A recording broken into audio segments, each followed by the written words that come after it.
Sekeres Price for Friday, May 31st, 2024, coming to you from the Nation Network studio built by Arbor Lee here at the iconic Wall Center, downtown Vancouver. And if you're planning a event or an evening here in downtown Vancouver, why not make it a staycation? Call the Wall, 604-331-1000. Ask for the Sekeres Price rates. Some blackout dates apply. Matt Sekeres alongside Blake Price. Grady Sass, Hidden Switches, conducting things. Big show coming up. All brought to you by Applewood Auto Group. Head to Applewood Nissan in Langley and check out the 2024 Pathfinder I did the other day. Have you seen the new Pathfinders? That is a great looking vehicle. It's a great size. It can do everything for you. Lease it from 2.99% for 24 months. Finance it for the same rate up to 24 months as well. Take one for a test drive. You'll see what I saw as well. Applewood Nissan in Langley. It's all good at Applewood. I have long admired the Pathfinder. In fact, I think that might be my next vehicle. There you go. The old school ones, love them. Yeah. Just gorgeous. Yeah. Booming in your Jeep. Well, it's not Jeep. Envisioned you more as a Prius guy. Who? Matthew? Yeah. No. Stop it. I don't fit in Prius. Exactly. Full size vehicles. Yeah. Looking forward to new Pathfinder one day. Poll question today. Are you cheering against the Oilers? Yes, no, don't care. Vote at Sekeres Price, Twitter or X, YouTube. I don't really care. I just want to see good, fun, entertaining hockey from here on out. And as we've discussed all week, these have been pretty good conference finals. Didn't catch all of the game last night. Parts of the game I did catch didn't seem quite as entertaining, event-filled as some of the earlier games in the Rangers-Panthers series, but hey, that's a pretty high bar. They've played some classics here. At the outset of these playoffs, I never would have answered yes. Never would have. Yeah. I do want a few takes from Edmonton media. Oh, we're getting those. We sure are. To end up being wrong. I do want that. So I am cheering for that. Not so much against, like I've said, and we've both been on this, Draisaitl and McDavid will win a cup if they're kept together. So, it's a bit of an inevitability, I think, there. And I don't really dislike either of the players. I think there's been some preferential treatment to McDavid, certainly. But outside of that, I got nothing against the players per se, but I'll be lying if I said if I saw a 4-2 scoreline for Dallas tonight that I wouldn't. I got to say, get a little bit excited. I'm a little torn because there's part of me that wants to see Rangers versus Oilers, which I think would probably be what the NHL wants to see as well, right? Their marquee player against their biggest on the marquee in Madison Square Garden. Yeah. Not to mention there's a bunch of cross-pollination between those franchises in the past, right? I mean, it's true. Edmonton's two best players ever. GM. Don't say either. Yeah, all of it. And also, I think it would be mistake-ridden, high-scoring hockey too. There's that. I mean, McDavid and Draisaitl against one of the best goaltenders in the world, and Shesterkin. There's a lot of storylines to that series. Plus, I gotta say, looking in and watching Edmonton and the Edmonton media chronicle all of this is a fascination in its own regard. And we'll get to some of that here in our opening block. I picked Dallas. There's part of me that wants to see Dallas win because I think I like to see good management rewarded. And my God, has Jim Nill, the former Vancouver Canuck player that is, done a hell of a job in constructing that hockey club. You watch them play and the goals that they get through their top nine, the way they've gone about constructing the defense, which is a little thin, particularly with injury now. And the goal, the one draft with Heiskanen and Ottinger and Robertson. And that goes down with some of the best drafts of all time by a club. And now you add Stankoven and who am I missing there? Wyatt Johnson. Wyatt Johnson. I mean, they're annoyingly good now, and they're not going away.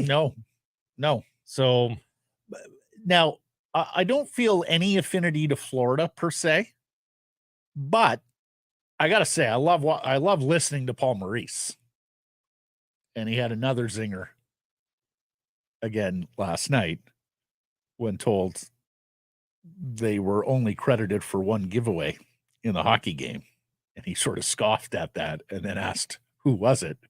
Was told it was Ekblad. Oh, he's out and quit. Yeah, oh, he's out.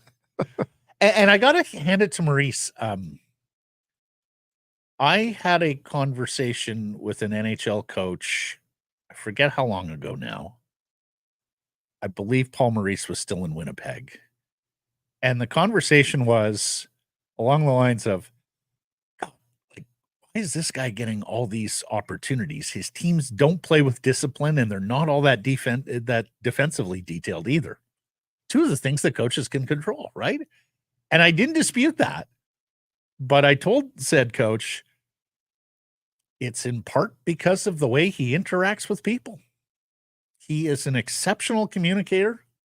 He's funny. He's cheery. You got so many doubt. Like I look at Violette and I go, oh my God, like she's so dour. There's so many NHL coaches that just want to be dour. And for me, Maurice is a breath of fresh air. And I'll give his Florida teams credit. They play with defensive detail. For a guy that I've been told is not a big X's and O's guy, that isn't, he'll never win. Boy, he does a lot of winning. He does an awful lot of winning. And I'll say this about the Panthers team too, and you can hate to play against them. Like everybody would have a Matthew Tkachuk on their team in a New York minute, pardon the pun. He's a great quote too. I heard him after the game the other day. Talking about leadership. He gave this great answer about veteran was the word used by the reporter. And he said, I've got a problem with the word veteran. He's like, we're only in our mid-20s, but we've been in the league for 8 years. So I think we're veterans too, you don't have to have a 3 in front of your name to be a veteran anymore. Right. So it's a thoughtful guy, and he can be rat-like out there, but my goodness, is he exciting. A lot of fun. What's happening? Could have been a Canuck. Yeah. Ole Yelevi, baby. Yeah. Right. They also have another player on there that could have been a Canuck. Yeah, and I also like the pressure that Florida puts teams under. I enjoy watching that style of hockey as well. So, yeah, the conference finals have been very good. Let's hope they keep it up. Okay, on to the Vancouver Canucks. We get to our top story, presentation of Mr. Lube. Martin Necas, the Carolina winger. Available via trade, RFA to be, looking for a big payday and looking for a role increase. And TSN's Darren Dreger reporting that Carolina is looking for a top 3 to 4 defenseman in return for Martin Necas. I got to say, when I saw that ask, I thought, ooh, that's a little less than I would have expected. Now, I know he wants to get paid, so and with the cap going up, you're going to be on the hook for a good salary here. By the same token, I think, some of those offensive totals could still improve from here when you take a look at the team he plays on, who he plays with, who he plays below in the lineup. So he's an intriguing player. Of that, there's no doubt, and it would absolutely fit the Vancouver Canucks bill for a scoring winger to play alongside Elias Pettersson. A number 3 to number 4 defenseman. And Blake, I don't believe they are going to trade Filip Hronek. I don't believe I wouldn't personally trade Filip Hronek unless I'm bowled over. But if they're looking for a 3 to 4 defenseman, could you get Necas and something for Filip Hronek? Well, that would be the question. Is that an overpay then for the Canucks, just Hronek 1 for 1? Oh, I think so. For sure, it's an overpay. A top pair right shot defenseman is worth more than a top 6 winger, unless that top 6 winger is, Kucherov, Pasternak, somebody in that realm. And Necas is not that guy. And of course, there's the contract consideration for Necas as well, right? So you don't really know the cost unless I'm not sure you're getting ahead financially, put it that way. I think the difference between him and Hronek would be negligible. But if it also comes with, you're suggesting Kotkaniemi and Necas? Well, I think that would be a bridge too far for them. Yeah. But something else, and it's a deep organization, Blake. They have done a terrific job of drafting and developing. Like, you're not going to get that Nikishin young defenseman because he's probably a top 10 prospect in the world right now. But I think you can get a second piece. Ryan Suzuki's probably not going to pan out. No, I don't think so. Not Suzuki. No. Um, It probably wouldn't be Morrow. He's going to be stepping in on the right side on defense. There's another good young prospect, but yeah, I mean, there are options there for sure.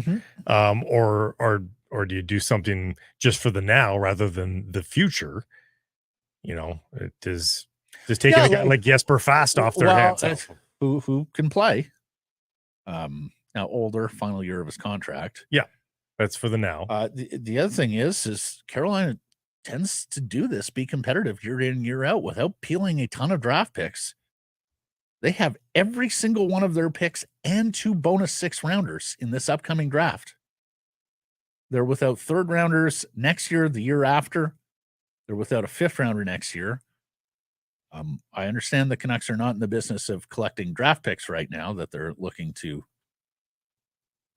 do more work at the NHL club level, but it's not like you say no to draft picks if they're attached or young players. They have a pretty good reserve list in Carolina too. So, prospects who are still unsigned.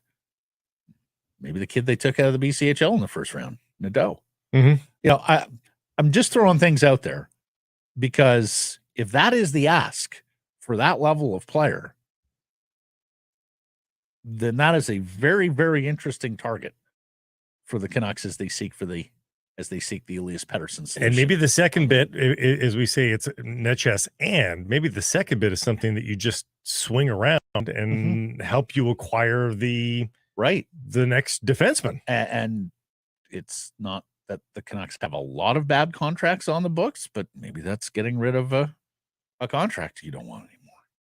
Right. Does it become Hronek and Mikheyev for Necas? And maybe even something else there too. Anyways, my mind started to drift towards the concoctions, the possibilities here. Yeah. When I heard Dreger say they're only looking for that level of defenseman. Need a tire change or tire service? Mr. Lube provides no appointment tire service and sales. Drop by anytime for rotation, repair, balancing, servicing all makes and models, including electric vehicles. 16 locations in the Lower Mainland. For one near you, go to MrLube.com.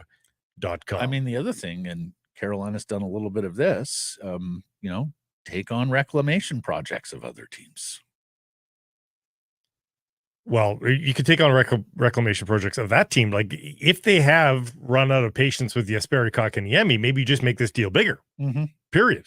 I'm looking at Brendan Lemieux, Maxime Comtois, Ty Smith, Tony D'Angelo, a couple of times. They have taken on reclamation projects on top of everything else that they do. So, as you'll hear later in the show with Seravalli, Vancouver, Carolina, 2 of the more interesting, and one would suspect 2 of the more active franchises this offseason, with a lot of in-house business to do, not to mention long, hard looks in the mirror. Here's where we got. How do we get to the next step?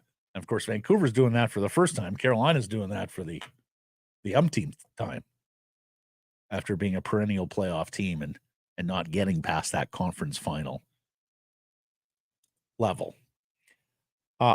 Our dear friend David Quadrelli, the editor-in-chief of Canucks Army, the Quad Father, the host of Canucks Conversation, they record their show right here in this studio. Sometimes David Quadrelli messes with my chair, but we've litigated that in the past. They make a green in here, which is irking when I come in after their show and everything's green. They don't always clean up after themselves, it must be said. Nevertheless, do like him. He has penned a piece on Canucks Army, CanucksArmy.com, walk-away numbers for the Vancouver Canucks, which is a good story idea. We've talked a little bit about this peripherally already. And every single one, you can look at them in isolation or you can look at them in context. It is sometimes harder to bring in the assorted context, but we'll do our utmost here. Nikita Zadorov, 5 years, $6 million per. 5 years at $6 million? 5 years at $6 million, he says, is the walkaway number. Yeah. 5 years takes him to age 34, which is something I would be willing to live with. That part is fine. If it's 5 at 5.5, I'm in lockstep with him here. At 5 times 5.5, I'm still listening. Yep. 5 at 5, I'm signing it. 5 at 5.5, I'm listening. Mm-hmm. Tyler Myers, 3 at $3 million per. I would love it to begin with the 2. Yeah, to me, that's too much on a 3-year deal. Yeah. So I'm with him. I'd walk it away. Yeah. 2.75, 2.5. I'm thinking about it. Yeah. Ian Cole, 1 year, $1.25 million. 1.25. He's walking away. Yeah. I mean, that's quibbles and bits there, because at 1, you're probably fine, right? So we're talking about $250K. You usually don't walk away for that. You just said you're walking away on Myers over. That's over 3 years, though. That's almost $1 million, right? So, okay. Frankly, I'm not walking away with Cole on that number. I guess I'm saying I could stomach it. Yeah, because here's why. If you don't re-sign Zadorov, you want a left side third pair guy. I think Ian Cole could, and I would want some cover there. I would want another defenseman who would be able to play there. So your 7's got to be pretty good, or at least playable. But that's something I. What can did he make? And then year? you fix it in season, like come the trade deadline, you look at it and go, okay, Ian Cole has done yeoman's work, but he's a limited player. We love what he does in the room.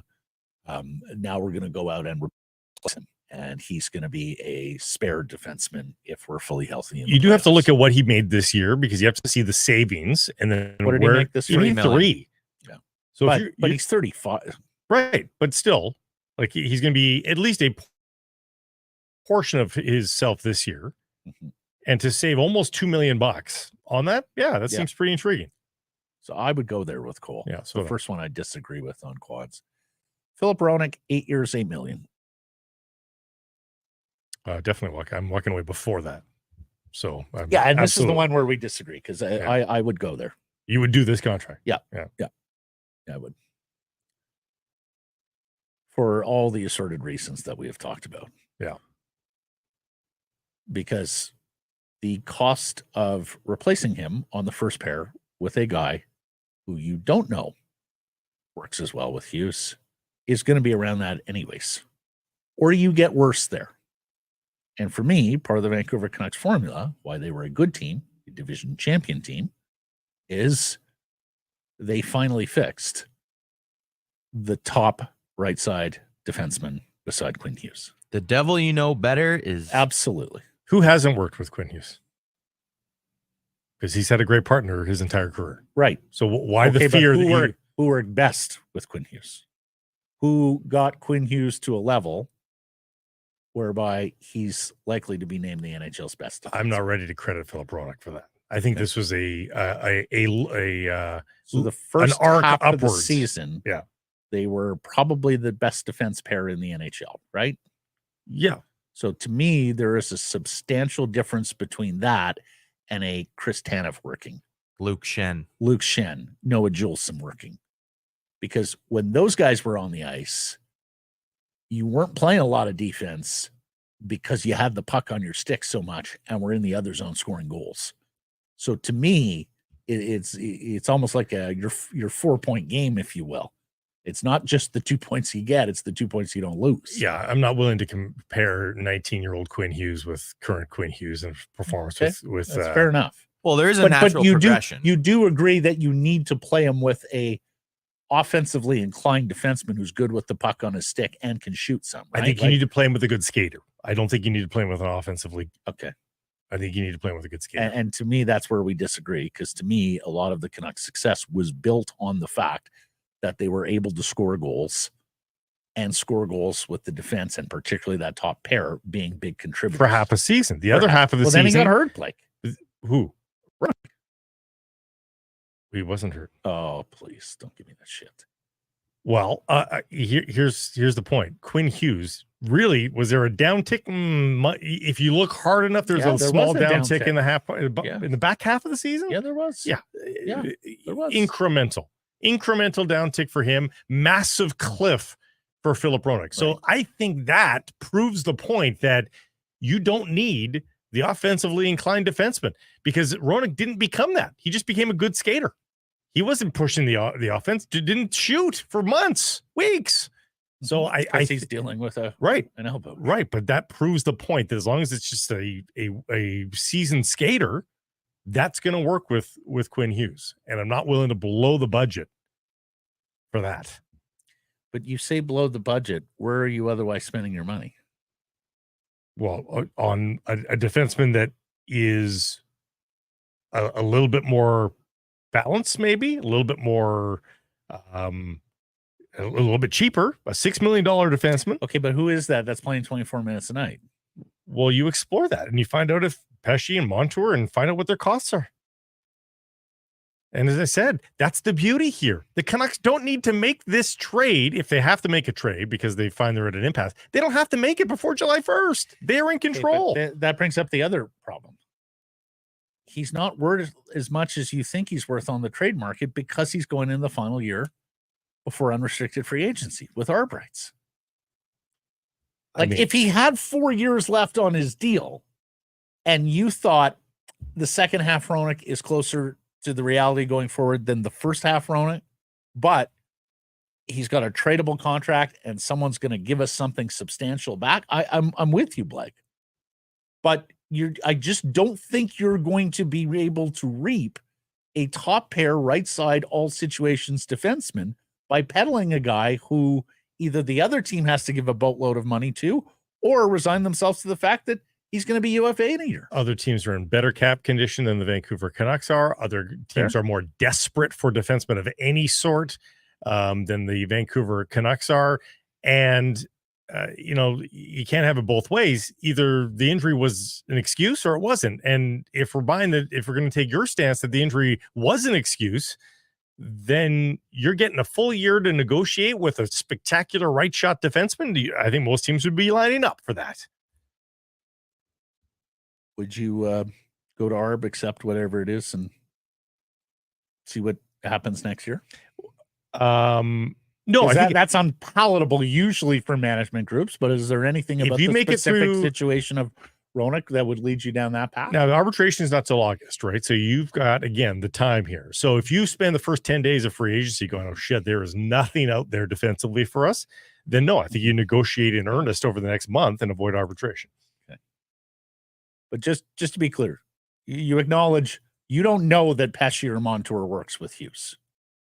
You would be hoping Pesce and Montour works with Hughes because others have worked with Hughes. That's correct. That's the underpinning logic. And they've both played on elite teams. Yeah. With elite line mates, pairing mates. Yeah. I'm willing to pay for the known. I go into my rotisserie baseball drafts every spring and go, I'm going to go out and get the 8-year starting pitcher who I know is probably around a 4 ERA rather than banking on the young guy that I hope one day gets that. That's just the way I'm wired. But what's known? We saw the lotto line reunited ad nauseum throughout the season to no effect. No, not throughout the season. Yeah. And they were nowhere clear to what their historic highs were. Teddy Bluger reunited with Joshua and Garland. Mm-hmm. Let me ask you guys this. Do you subscribe to the Alvin theory that Hronek has to be able to drive his own pairing if he wants to get paid that much? So I think that's a very useful thing for a general manager to say in the on the cusp of a contract negotiation. I philosophically, I agree, but I also know that my coaching staff thought that Hughes and Hronek work so well together that we did not see them. Did we see them split like more than once this year? Like they didn't split them at all this year.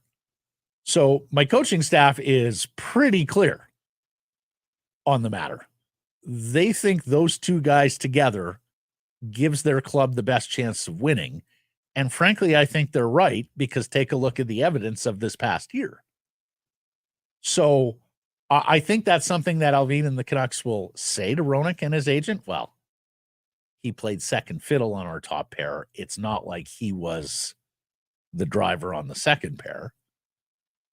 And I'm just not sure it will resonate because it's a market forces are in play here, supply and demand, and Alan Walsh and Filip Hronek know full well who has the leverage. Did Brendan Morrison drive play on the West Coast Express? I wouldn't say he drove play, but he was the perfect fit for the group. Right. He was the creator. Yeah. Yeah. So the chemistry, the line would not have been what it was if you did not have a pass first playmaker in the middle. But right? he was perfect for the big power forward and for the shooter.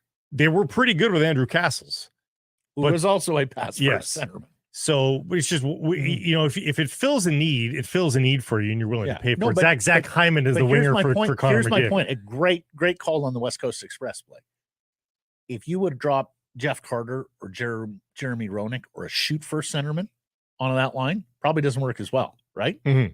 But conversely, great players, all three of them, but the chemistry would not have been there because Bertuzzi's not setting things up for the most part, and Marcus wants to shoot at his fair share as well. Also, conversely, if you drop Brendan Morrison with, I don't know who was on there, the team Jakub Voracek, who wants to Brad Isbister and Trent Klatt, they wouldn't nearly have been as good either, right? So he's not driving play, but it works. But use a playmate like a Voracek or some of these guys who want to play make off the wing.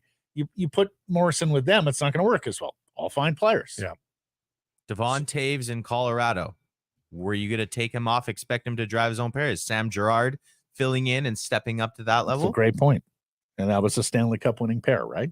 Yeah. And frankly, I think you're going to see more of that going forward. That Stanley Cup teams not only have the depth 1-2 through center ice, and oftentimes 1-2-3 through center ice, but have that great pair. I mean, we've seen it. Chicago, Keith and Seabrook, before Brent started piling up the injuries. I mean, there's that one year Chicago played like 3 or 4 damn defensemen in the entire Stanley Cup playoffs and won the cup. And Brent Seabrook wasn't about to drive a pairing either, by the way. That was Duncan Keith's pairing. What do we mean when we say drive a pairing? Help me define this for the Magic. The Magic starts with that particular player. If the Magic, if good things are going to happen, zone exits, clean zone entries, and then offensive threat once you're in the zone, it's going to be a totality of things. But where the strength of the pairing lies, where if you extract that guy, the pairing really doesn't have a ton going for it. That's that guy. So if you're telling me driving pairings means clean zone exits, clean zone entries, offensive threat once you get there, and good defensive zone coverage, yeah, I think Hronek can do that. Here's not to the level of Hughes, of course not. We've got a unicorn here. But I think he can do that when healthy, yes. Here's the thing. Within reason, you can play anybody with Quinn Hughes, and the numbers will be respectable. That's right. But that's not what you're aiming for. You don't want respectable. You want great. No, but that's about driving play, though. In terms of what drives play, you can play anybody with Hughes, and it's only going to get so bad. Yeah. That's not the case, I don't think, with Filip Hronek. I think you could play a couple guys with him, and it's going to be a tire fire. Oh, well, yes. Filip Hronek is not so individually blessed with talent that if you throw a tomato can beside him, he's going to look great. And just decision making. I've seen poorer decisions from him. But okay, so let's play it out. Their second pair left side guy, Carson Soucy. Mm-hmm. I think I would be fine with that pair.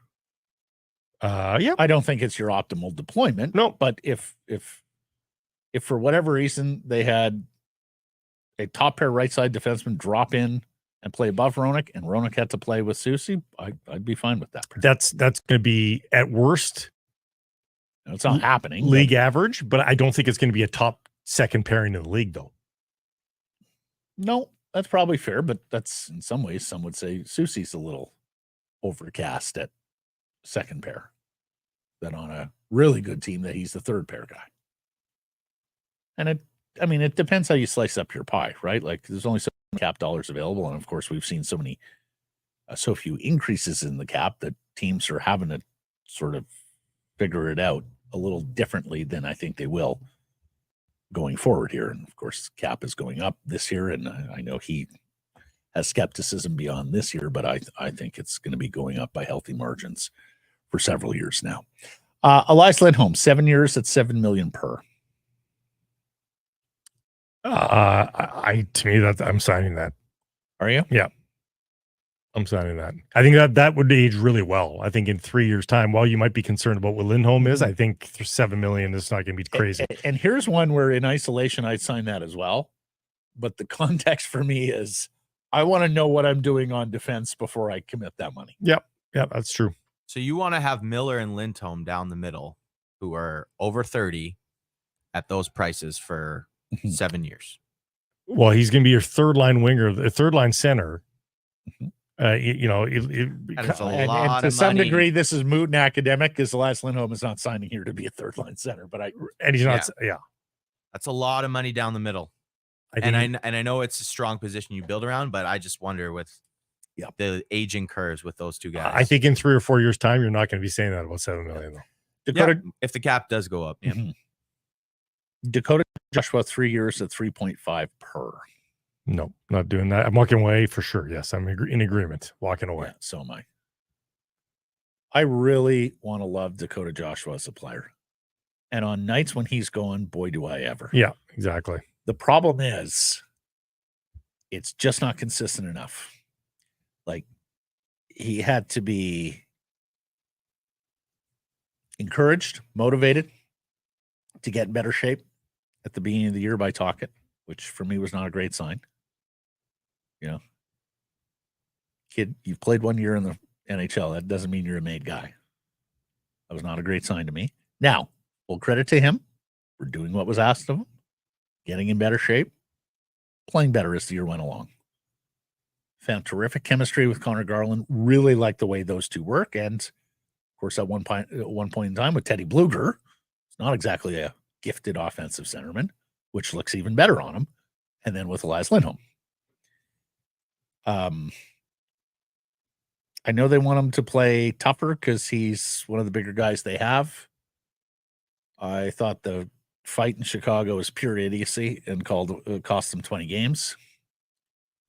And then it was awesome that he played those terrific game ones against Nashville and Edmonton, but then just sort of seeped into the proceedings. You know, wasn't active enough, wasn't consistent enough. Given that inconsistency, like 1.5 to 2 great games in a 7-game series need a little more. So I would let somebody else pay him, and as Alvin said, find the next Dakota Joshua. Even though I'd sweat it a little bit because, you know, having that great third line for a big part of the season was another.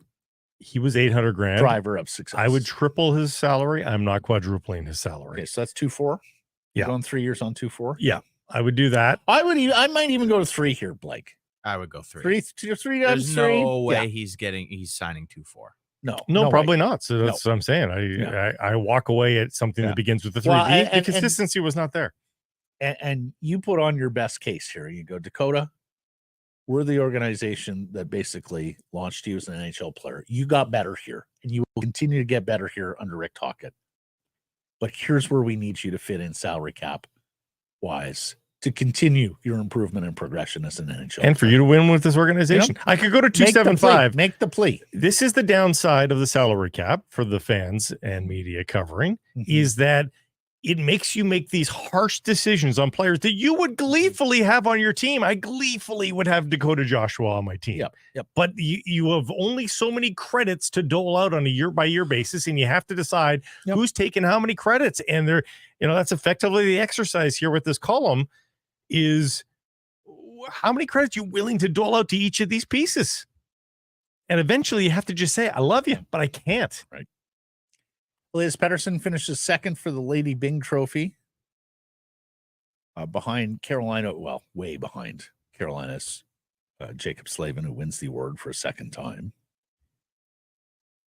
This is a award that sometimes gets slagged, but frankly, I find myself sticking up for the Lady Byng.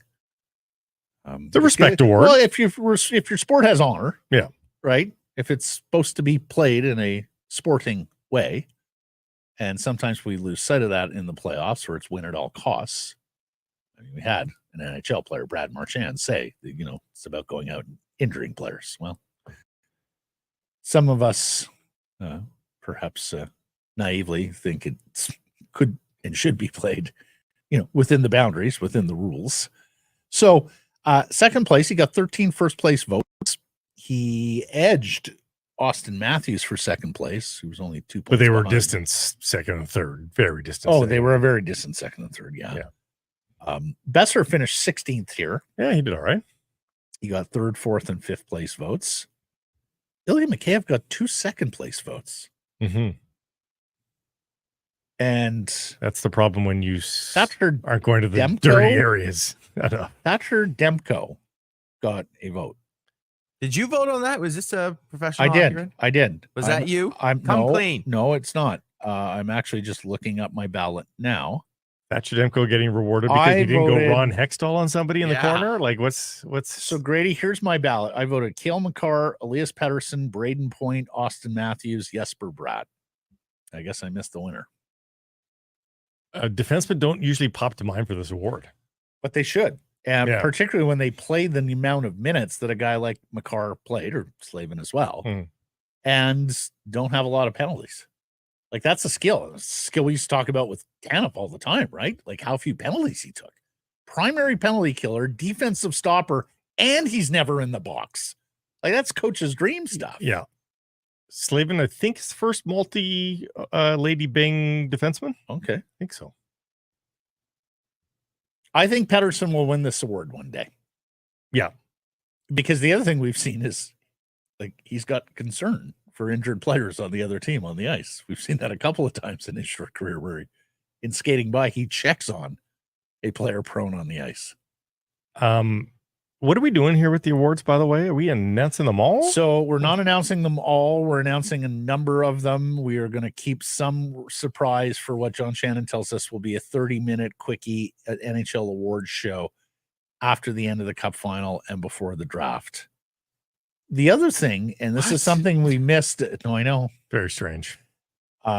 This is something we missed in flagging when talking about the Stanley Cup schedule, final schedule, and the fact that Game 7 would go June 24th with the draft on the 28th and the award show presumably the 26th or the 27th in Vegas. If you're the manager or a scout for the Stanley Cup champion, you may be unable to attend the Stanley Cup parade because of work duties. And to me, that's the huge miss here. As much as you're inconveniencing the audience, not to mention losing audience by playing it as late as you are and having 2 days between games, which again has the silver lining of fresher players.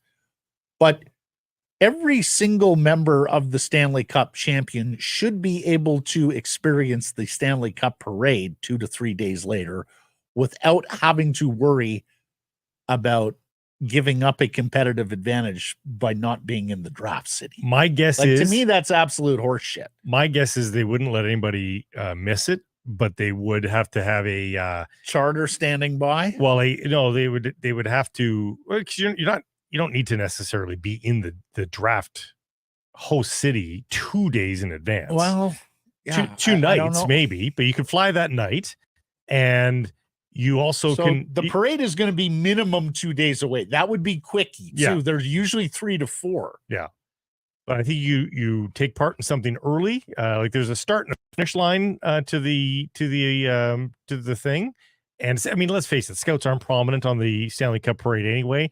But no, Blake, it's not about their prominent. It's about them getting to experience that day. Like that's where all their hard work is paying off. The night you win the cup, and then when your community toasts you. Okay, but so let's paint the picture. You got memories that will last a lifetime for you and your family being at a championship parade. Let's paint the picture. They're working all day at the office. The parade's going on. The scouts aren't in the parade anyway. Oh, no, Blake. Yeah. Everybody in their organization participates in a championship parade. But they're in a car driving down the street. The In scouts? some cases, they're in cars. Yes. In other cases, they're at the stage Right. area So, partying with hear me several 100,000 friends. So hear me out. They are working diligently at the office in the rink here, is the war room, if you will, for while the cars are driving down the street. No. They prescribed a time at 1:00. We're going to hit the stage. Come join us on the stage. So they leave. No, they want to, but they want to participate in the entirety of the event. You just told me that. And in some cases, they are in the cars. Well, then you do or one in or the the other. buses. You do one or the other. So you work. Okay, now it's time to go to the parade. Yeah. Everyone goes and has the parade. Yeah, if you spend 2 hours at the parade and then you go catch your parades are way more than 2 hours. I know, but what I'm saying is, Matt, you don't need to participate in all 7 hours of it. If you get there for 2 hours of it, it's not the end of the world. In my world, that's one of the rewards. Like in my world, you shouldn't have to make a decision between should I participate in our Stanley Cup parade or should I go back into that room and watch some more film on the left winger from Magnitogorsk. Okay, well, conversely, and remember, I'm not defending the schedule because I think the league should start early and this cup should be done. But in this, the last thing I'm going to be complaining about is the 12th scout on the team not being able to spend more than 2 hours at the parade. Don't care. Right. I'm not going to get over it. But their colleagues do care. The general manager, their head scout cares about his guys. The general manager or the AGM should care about the people in their charge and their ability to be rewarded and celebrate a championship as equals. I don't think I don't think they care that they're not spending the whole time there. I really don't. Experience it? Absolutely. I would disagree. To me, that's a once in a lifetime thing. You want everybody to be able to experience it holistically. The Vancouver Canucks are going to wear the flying V again, everybody. You know why? Because when NBA players start showing up at the arena at an elimination game, no less, wearing the flying V, you know it's fashion forward again. You know it's making a comeback. Canadian Nickeil Alexander-Walker, guard Minnesota Timberwolves, rocking a Dave Tiger Williams number 22 Canucks flying V on his way to the arena last night, where they get absolutely destroyed by Dallas. That game was friggin' over early. I was telling Blake, I got to the TV. I'm like, I'm going to check in on the basketball game. Oh, it's 29-10. That'll be that. It was almost 40 when I checked in on it. Was it? Yeah. Oh, God. This is what we need. Influencers from other walks of life to clue the Canucks and the NHL that guess what? Flying V, it's back. I'll be honest. Fashion is cyclical. Everything comes back. He wore it well. Like it looked. Did he ever? It looked really good on him. And the yellow, in case you're interested. It was the yellow flying V. It wasn't even the black one. Yeah, it was something else. And I wouldn't be surprised if it's not the last time he wears it. That was a statement. J-Pat got it right years ago. Halloween game at home. You wear the flying V. They had an opportunity. But you got to wear the yellows especially if it's on Halloween, because that's a fall color. Sure. You wear the yellows. Going back to the parade talk, will the Edmonton media be joining in the Stanley Cup parade if they win? At this point, perhaps. Do they get their own float or bus or convertible? Maybe SPAC. I mean, he covered all those 80s teams, right? Are they going for their ring sizes right now? I think he's referencing the Jason Gregor tweet. Is that what I'm hearing? Did you want to get to that here, Grady? I guess. I think it's a segue into it. So the Edmonton media is quite sore at Kevin Bieksa for calling them the Edmonton Meat. Why? Meat again? Raw, dead, and dumb. It's a little harsh. So Jason Gregor, and who I quite like. Yeah, friend of the show. Yes. Mm-hmm. Tweets, Mark Messier, 7 Stanley Cup finals and 6 rings. Says Nurse needs to look at himself and play through it. Darnell, of course. Mm-hmm. Kevin Bieksa won 7 playoff series. Takes shot at media about plus minus when Nurse wasn't even asked about it. A champion's approach and outlook are much different. I think if Bieksa was off and I didn't hear the full context, and if plus minus. I mean, I saw plus minus, certainly a storyline on social media. And this, I hate when this gets conflated. Just because fans are twittering about a certain something doesn't mean media are talking about it. So I think that's maybe where Bieksa went wrong here, is that he conflated social media chat of the plus minus and Nurse, which certainly ran wild. Except they were grilling Nurse about his performance and not about plus minus. Oh, apparently not, though. Apparently not. So they were certainly talking to him about his performance. Right. But I don't think they were talking to him about the antiquated plus minus. I just want to know if Messier was on magic mushrooms when he uttered that. Had that story earlier in the week. Look at the replies. Perspective. 394. But there you go there, Matt. 7 times Stanley Cup, 7 Stanley Cup appearances. Yeah, final 6 wins. And mushrooms. Bieksa. No cups. No shrooms that we know of. Should have been on the shrooms. Maybe it's just that. I know you keep telling me that Gustav Forsling is not the one that got away, but damn it, I watch him play and I think, no, he certainly is one that got away. I'm not going to jump up and down and say, why didn't they see it? He has the most even strength points through 5 games of the Eastern Conference Final. He's making $5.75 million for the next 7 years. He's 27 years old. The Canucks traded him for Adam Clendenning. But any solace, they weren't the only ones who missed on Gustav Forsling. Chicago traded him to Carolina in a 4-player deal that involved Calvin DeHaan. Carolina waived him, and he was picked up by Florida in January of 2021. Chicago saw him in parts of 3 seasons, playing half the season each one of those seasons at the NHL level. Like, Chicago got a real look at Gustav Forsling and still said, no, not for us.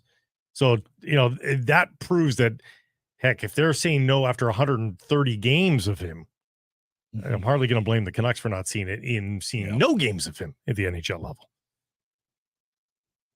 I just, there's part of me that's astonished that a Canucks, late round pick, kind of small, not sure he's an NHL player coming over from Sweden, Kastoff is playing an outsized role in the Eastern Conference Final.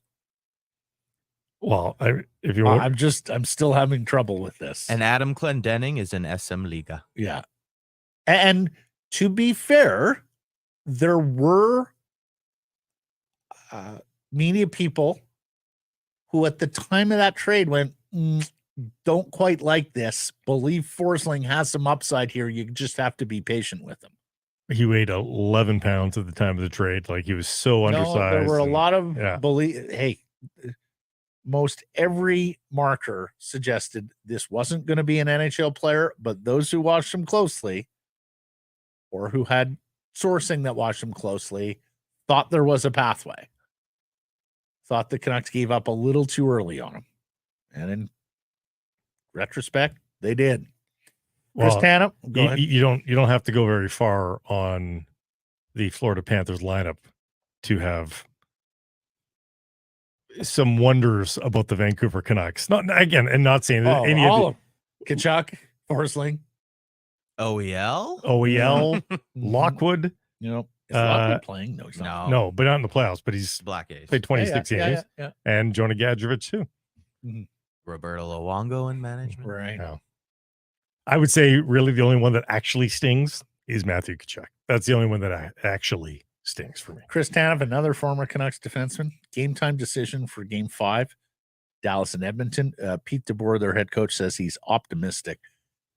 Dallas is getting run out of defensemen here a little bit. I mean, first of all, they're only playing 5 on most nights, any kind of significant minutes. Secondly, Yanni Hakanpää is still not healthy, so they can't drop him in. Blake, they have told Liam Bixel, a first-round draft pick from a couple of years back, a big Swiss defenseman, be ready, kid. If Tanev can't go, you're dropping in for your first NHL game. Kid's 6'6", 235. Don't leave your own zone. First-round pick, 2022, 18th overall. Just at the end of this year, sorry, I shouldn't say at the end of this year, earlier in the year, played his first ever games on North American ice, 16 of them with the Texas Stars before being loaned back to Rögle in the Swedish league. Let me correct that. Don't go past the ringette line. He's known as a defensive defenseman to begin with. Yeah. He's not put up huge point totals outside of like the Swiss Junior League. So I don't know this kid from Adam, but I'm just going to guess. Basically, Liam, you play second goaltender. Okay? Yeah. You be the goaltender in front of the goaltender. I don't know this guy at all, but I just get the feeling, I just get the vibes that he's going to step on the ice and be like shaking at the knees and like, oh my God, what is happening? Connor McDavid is coming down on me at speed. See, how many games did Chris Tanev play in the 2011 run for the Canucks? Good number. A handful, right? Yeah. But the guy showed no pulse ever. So it was perfect. Do you remember the BX line with the lit cigarette in the corner? He could go in the corner and the cigarette would come out lit. He played 5 for the 2011. Yeah. No, you get the puck on your stick, Bixel. Just look for Esser or Miro and get them the puck as quickly as possible. Try to hit the scoreboard with a flip out every single time. Yeah. We'll take the dead puck. Yeah. We can get a change. And that's with Niels Lundqvist, who they traded a I know. And boy did he fall this year, huh? He was playing for them early in the year, and then 12 playoff games for them. Yeah. Parlay challenge time. Games.dailyfaceoff.com. Each and every night you sign up. It takes seconds. You sign up. You get a bunch of menu items dropped at you. Prop bets on the game. You answer them. Nightly winners win gift cards. Round winners win cash. Blake, how we doing? It takes seconds, and you guys fully jinxed me yesterday. Screw you guys. How many out of 8? 1. Oh, Grady. Oh, jeez. Just Grady, you've got parlay challenge for the final. You guys were telling me how consistent I was and how I was staying in the game. We're making a change. It's because of performance. Grady Sass, you're in for parlay challenge. You're putting in Calvin Pickard back there? Come on. Placement level. At this stage of the game, I am so down on Skinner. I'm going. Now I know how Skinner feels. One bad goal, and all of a sudden, I went all in. I didn't try to toe I went for the fences there. Like I was You were hard on the Rangers. I was hard against the Rangers in favor of the Panthers. Yes, and still lost. Florida won the game. Yeah, but it's not in the manner How the hell did we lose when we had the? I expected a high scoring game with everybody hitting overs. Remember that didn't happen. Tonight, a little bit more cagey with it. I think taking the Stars to win on the money line, taking the under, being more conservative there. First goal I'm giving to the Oilers to get off to the good start and Dallas to come back. I've been burned by the first period high scoring a lot of the nights. So I'm going to switch it up. I'm going to go third. It was the highest scoring period. Heiskanen assists on the over. McDavid assists on the under because they always give him 1.5. Zach Hyman goals on the under. Wyatt Johnson goals on the under. I don't think those are your goal scorers tonight. There you go. Games.dailyfaceoff.com. Menu today brought to you by Greta 50 West Cordova. We've been telling you all season long. Great place to watch the game. And of course, we got more games coming here. Pre-game there before you head on over maybe to stadium. Post-game after the stadium. And the Kick-Ass Arcade, where you can squirrel away hours, the air hockey in particular, 50 West Cordova. Frank Seravalli is going to join us. We had to lance with Frank a little bit. Yeah. But those wondering, are they going to talk to him about that? Honor. Yes, we are going to talk to him about that. Yeah. Any mea culpas. Had to get after him a little. First of all, like Edmonton blue jeans. Like, what? Like, yeah, you go out into the rest of Alberta, but Edmonton, come on. Another fight at the Oilers game last night. Yeah, do you see that? That's all they're doing is fighting in the stands amongst themselves. They've actually started to cheer at the outdoor viewing party, I've noticed. Remember in the Canucks series, they'd constantly pan to that thing, and there'd be like, after a goal, there'd be like 6 people with their hands in the air. Yeah. They look a little bit more into it now. We'll go to the people as well and work you folks into your comments and questions over the last week. Almost all of them on the Canucks. Bet365 time. This segment brought to you by Bet365, proud partner of Sekeres Price. So I've lost 2 days in a row with goal scorers, so I'm switching up the prop. Actually, I'm not even going prop at all. Well, I suppose I am. Stars to win game 5. but not on the money line because minus 135, there's just no value there. Win by 2, banking on the empty netter at plus 350. This might fly in the face of my previous choices, but Evan Bouchard just can't be stopped. He's just involved all the time on everything. For 2-point night for Evan Bouchard, you get plus 250. So I'm willing to take the flyer there on Evan Bouchard. Bet 365. Open an account today. Bet on a huge range of markets. So whatever the sport, whatever the moment, it's never ordinary at Bet 365. Use code VANBONUS. Altogether, all one word. Frank Seravalli coming up next. Northlands Golf Course. Download the free app and book tee times with a touch of your thumb. And while you're on course, open the app for hole-by-hole GPS and track your score. 6 to 90-day reservations. Jump the queue. Lock in your date for $10 per player booking fee. Limited daily availability. Check it all out. golfnorthlands.com. Everybody knows about the overdose crisis, also known as the toxic drug crisis. But what's less known is that the stigma around addiction makes it harder to ask for help. And that's got to stop. Addiction is a complex health condition, not a choice. Right, and that means people shouldn't have to face judgment at work or from their loved ones or fear the law. But shame or stigma can cause a person to hide their drug use or use alone. And we don't want that. People shouldn't be afraid to reach out. There are supports available, and it helps to know where to start. The government of BC is partnering with organizations like Sekeres Price to help extend this message throughout our province. If you or someone you know is struggling, you can find supports and services near you at helpstartshere.gov.bc.ca. You can also watch powerful real-life stories of recovery on the Help Starts Here website. The Vancouver Canadians are back at the Nat. Catch fireworks, giveaways, and Friday nooners all spring and summer long. Get your tickets at CanadiansBaseball.com.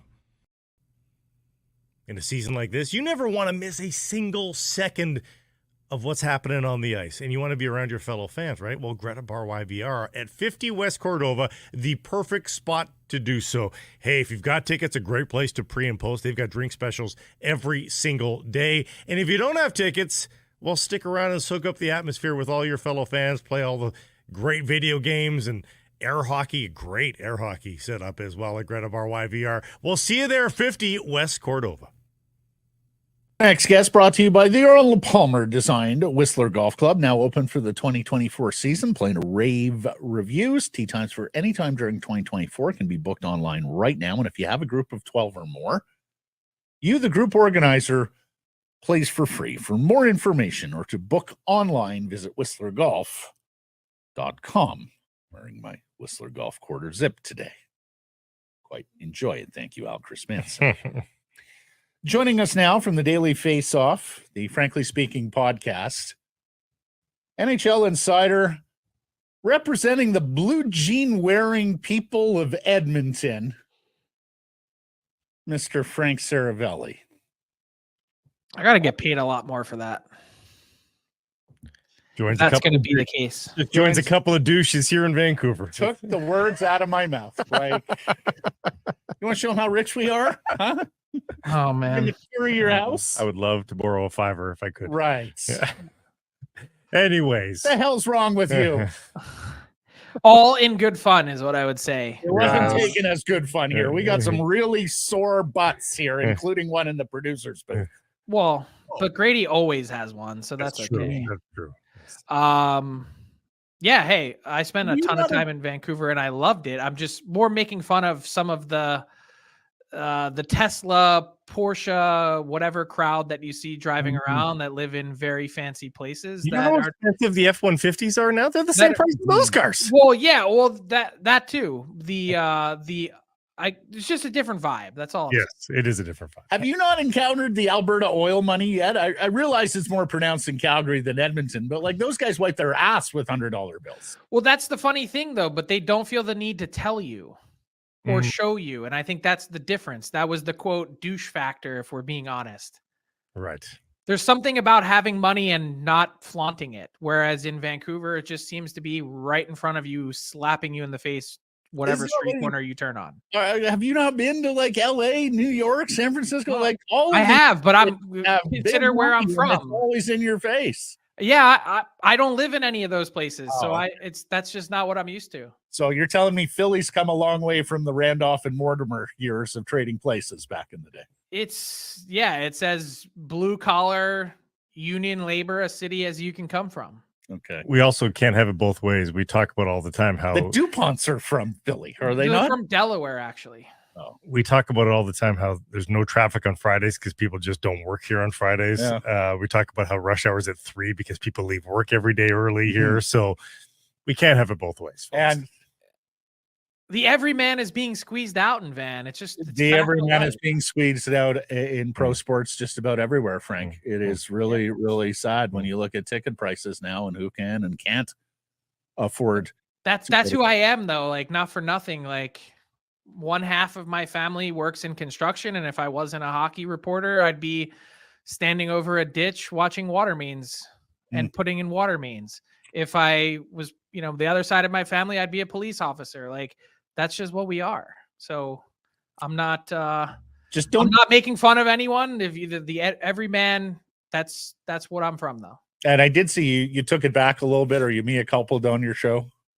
Yeah, it wasn't intended to be a dig or I hate Vancouver or nothing like that at all. It was just a pure comparison of the two cities. And also like a pure radio clip, if there ever was one. Like Laddie Schmid was helping lead the charge in terms of his distaste for the Vancouver market, and I just happened to pile on. Yeah. Also 10 years Blame it ago, on Schmid. 10 years ago that no one would have heard that, but now sound goes viral. Just do me a favor. Don't judge us on all the Teslas, okay? Because that's getting a little too close to Trip Tracy Boulevard. And what I love about the Hurricanes this year is I see a lot of pickup trucks in the players' lot. Trip is also closely related to the CEO of Ford, so that might have something to do with it. Yeah. You know what didn't go viral? I didn't realize all these years later. You know what didn't go viral in Edmonton? Rafi Torres on this show picked the Canucks to win and then was cranking the siren for the Oilers in an Oiler jersey like 3 games later. But Rafi sort of knew. He told us, I'm going to Edmonton. He knew he had to play it a little politically. He said, hey, I'm on a Vancouver show. I'll pick the Canucks. You got to consider the audience. I've seen you've done some reporting and commentary on this, but wow, the exit media session last week with Pettersson, Tocchet, and Allvin. What did you make of it? Well, there's a lot to pick at, that's for sure. And I still don't really quite understand the Pettersson part of it. I mean, we could relitigate that if you want, but his agent, who's also an attorney, was interestingly enough acknowledged that at no point in the playoffs did Elias Pettersson feel the need to even see a doctor. How hurt was he? Mm-hmm. My point was, and I've talked to multiple people about this since this came out, the Canucks first off, are not liars. Second, they don't let people take bullets unnecessarily. They were, I think, jaws on the ground floored to hear Pettersson try and blame part of his issues and play this second half of the season on the knee. Think about what it says about the team if he actually was injured. Like, let's unpack it the other way, which is, so he practiced, he played, and then you told everyone that he wasn't hurt multiple times, in fact, and then now all of a sudden he was injured. I think they were really surprised to hear it. I think it was a cop-out to the nth degree. And look, people had tweeted me back and said, oh, well, but he acknowledged that he was, quote, shit. Well, that's great, but then leave it at just that. So why is it okay the other way around for Filip Hronek to say, I'm not injured and I didn't play well?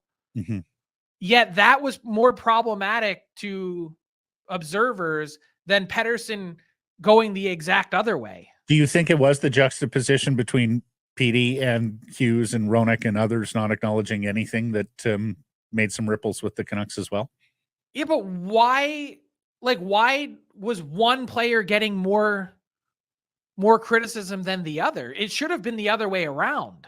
It should have been the other guy who wasn't really injured that wanted to blame it on an injury versus the guy that came out and said, hey, there was nothing wrong with me and I just didn't play well. And if I had an answer, I would have provided one for you. Yet Phil Hronek got more criticism. Hmm. Why is that? What's the thought process? I'm just like, you take me inside your market. I think well, Filip Hronek was obviously injured. Everybody who had laid eyes on him saw him bandaged up. So, and for him to first of all, bold-faced look people in the eye and say, I was not injured, everybody knows that's not the case. Right. So I think but he's saying no excuse. Like I'm not hurt.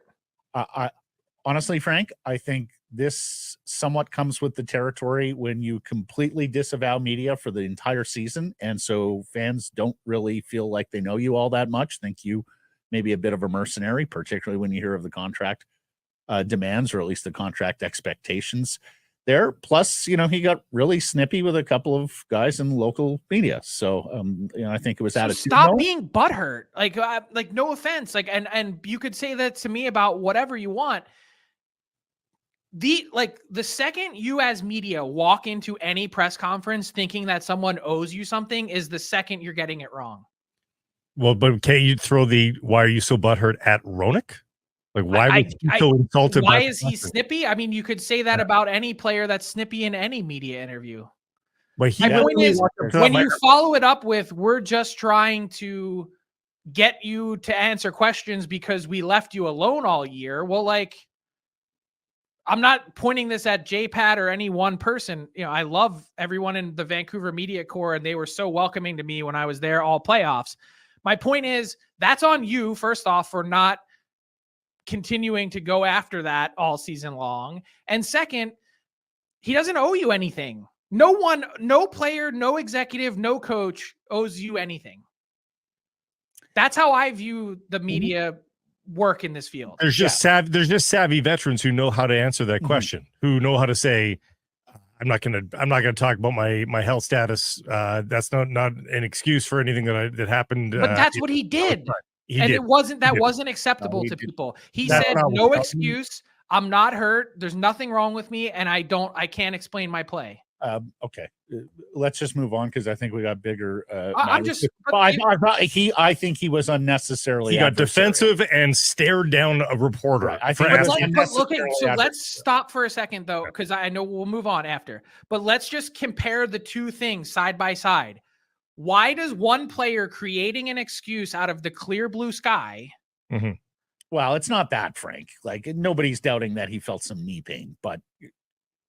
Your point stands. Canucks felt that he was the 15th or 17th most injured player on their roster. They told you that? That's what I believe. So there were players that played through a lot more than what Elias Pettersson did, who, again, his own agent came out this week and acknowledged publicly that he never saw a doctor. Mm-hmm. He said before the playoffs they saw a doctor, but not during. Okay, when did the Canucks... Mm-hmm. How long was their playoff run? A month? Yep. 35 days? If that.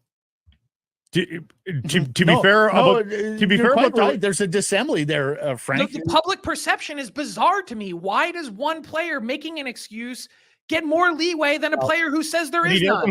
But he doesn't. Point made. Let's move on to. But he doesn't. The Hronek story has been dead for weeks here. Honestly, it lasted 3 days at a very high peak and then left. The only one that's enduring right now is the Pettersson question. So I dispute that it's not the one that gets. But I was the one who, I said what I said and it blew up and became a thing, and that's fine.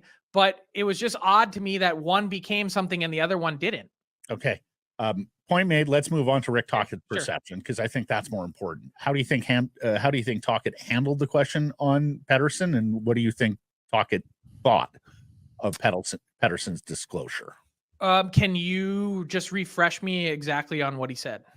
He said it's tendonitis, and some said some believe he said it kind of dismissively. I would think that almost universally, that's exactly how everyone handled it, dismissively. I don't think Pettersson did himself any favors with his teammates, with the team, with anyone. That's just my personal opinion. That's not what Rick Tocchet thinks. I don't know what Rick Tocchet thinks. Mm-hmm. I'd love to inject some truth serum and find out. But I think part of it is the real overarching clear takeaway story for me this summer for Pettersson is he seems to be his own worst enemy when things aren't going well. It's body language, it's frustration. He beats himself up, and that I don't care about on ice time. I don't care about skill work and development, and I don't care about fitness. The biggest thing that Elias Pettersson should come back to Vancouver with in his arsenal and his toolbox in September is better mental preparation and better ways to handle what's thrown at you over the course of a long season. Yeah. Do you think that his attitude is wearing thin with the Canucks? I hope not, because they're about to embark on an 8-year deal. Yeah. Well, with that in franchise history. Let me ask you a poll question we asked earlier in the week. Is there any piece of you that thinks we're going to hear about Pettersson in trade talk this summer? No. 0%. He's not going down Marner Boulevard per se. Well, no, that's also one of the big parts about the Marner discussion that no one really, for whatever reason, seems to wrap their brain around is there's a big question staring them in the face. And the only one to answer right now is, are you extending Mitch Marner? Because you have to. Mm-hmm. And if you're not, then you got to trade him. So that's more the position in the contracts part rather than any dismay with the player per se. Well, there certainly is dismay with the player in Toronto. And that's the next secondary part of it, which is why you're not saying yes to the extension part.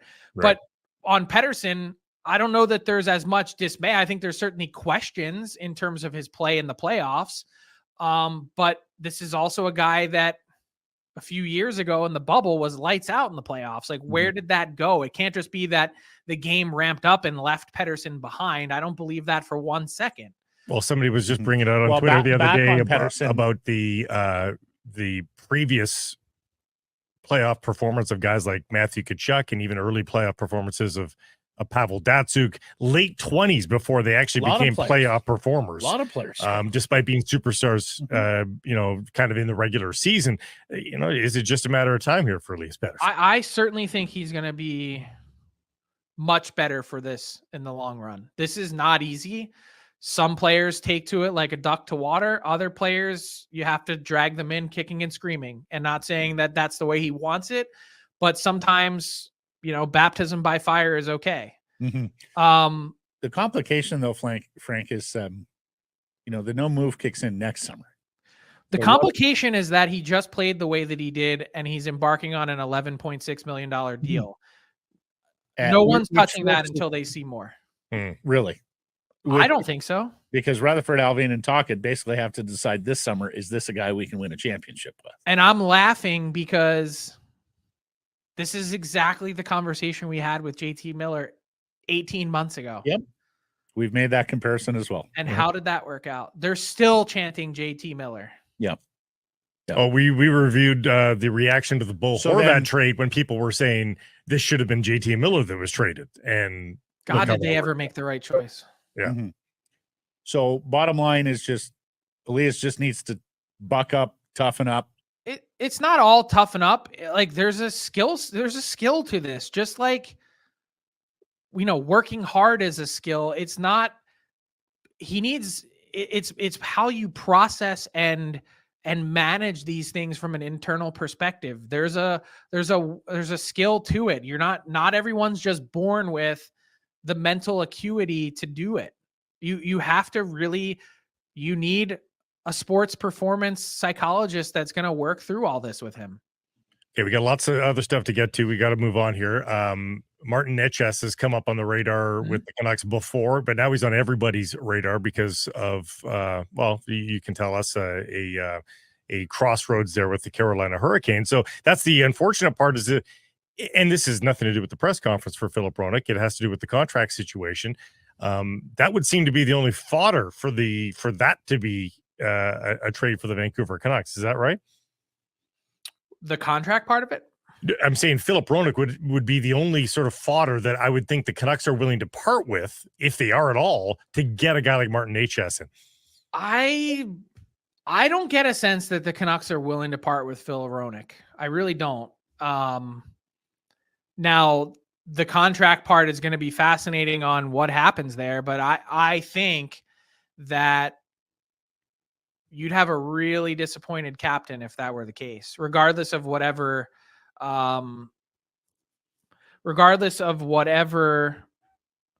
Patrick Allvin wants to say about him running his own pair. Mm-hmm.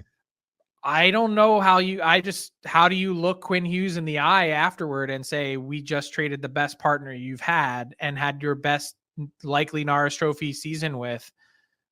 I still don't see it. I understand everyone's concerns about the contract. I get it. I hear you loud and clear. Every time I talk about the contract, I get all the tweets. I see them all. Also, these aren't my opinions. Like, this is market analysis of what we could actually see. Yep. And are the Canucks in on Necas? I would suspect that they would be. I would suspect that the Calgary Flames would be. I would suspect that a lot of teams are, because they're all seeing the same thing. And speaking of the market, it's an inefficiency in the market in Carolina, because Martin Necas, who is a really talented player, you can pencil in right now for 25 goals and 55 to 60 points. He's doing that without opportunity, really. You've got Seth Jarvis and Andrei Svechnikov ahead of him on the depth chart, which puts you immediately on power play 2. I view Necas as a 75 to 80 point player in this league, really, without having to blink. And he wants more opportunity. He's hungry for it. And you're dealing with a Canes team that not only struggles to pay market price because that's just not their MO, but also because, well, why would you pay a real significant premium on a player who's your third line right wing? You can't in a cap environment. That's not how it works. So they've got a difficult decision to make. The only part of the calculus that I don't know yet, and no one does, is how does the next GM view this, and or has Tom Dundon, the owner, already made up his mind that Necas is going to be a guy that's moving on? I have a whole fleet of questions about Dundon and why they don't pay market price, but listen. I'm not pandering here. I did a Frankly Speaking with Tom Dundon. I know. And it's one of the favorite podcasts I've ever done. You have mentioned that in the past, but fascinating guy. And needless to say, he's done a hell of a job there, because when he took it over, it was one of the SatSock worst franchises in the league, and they have been in the league and wins since then. Yeah, big summer though. Big summer for them. Yeah. Big summer for the Canucks. I'd say Hurricanes and Canucks are right there in terms of teams I'm watching. For sure. Which brings us to the Canucks UFA. So let's check them off here. First, Lindholm was speaking in past tense last week about enjoyed my time here in Vancouver. All but assured that Lindholm is gone. I think they'd love to find a way to make something work. I just don't think that they're realistically going to be able to get there, given the other things that they have to tackle first. Mm-hmm. Dakota Joshua, needless to say, has become an NHL player, is due some degree of raise. What do you suspect happens there? Another guy that you love to have, but I don't know that you need to have. I think the priority on the Canucks front office would be, how can we find the next Dakota Joshua and move on? For years, the Boston Bruins have been a machine at producing fourth line players. Go look around the league, all the guys that have played there. They bring them in, they mold them, they stamp them, and then they watch them get paid somewhere else. That's what you have to do in your bottom six. Yep. Nikita Zadorov. Answer me the Filip Hronek question first, and then I can give you the answer on Zadorov, because if you're keeping Phil, I don't know how you can keep Zadorov. Yeah. And then Myers, as we know, he's got specific family reasons he wants to date. I'd strongly believe that there's a path to having that work out. And would you guess that begins with a 2 or a 3, the AAV on that? I think you can get creative with that and say, hey, we'll give you an extra year if you can keep it in the low 2s. Oof. That would be unbelievable. Okay. Yep.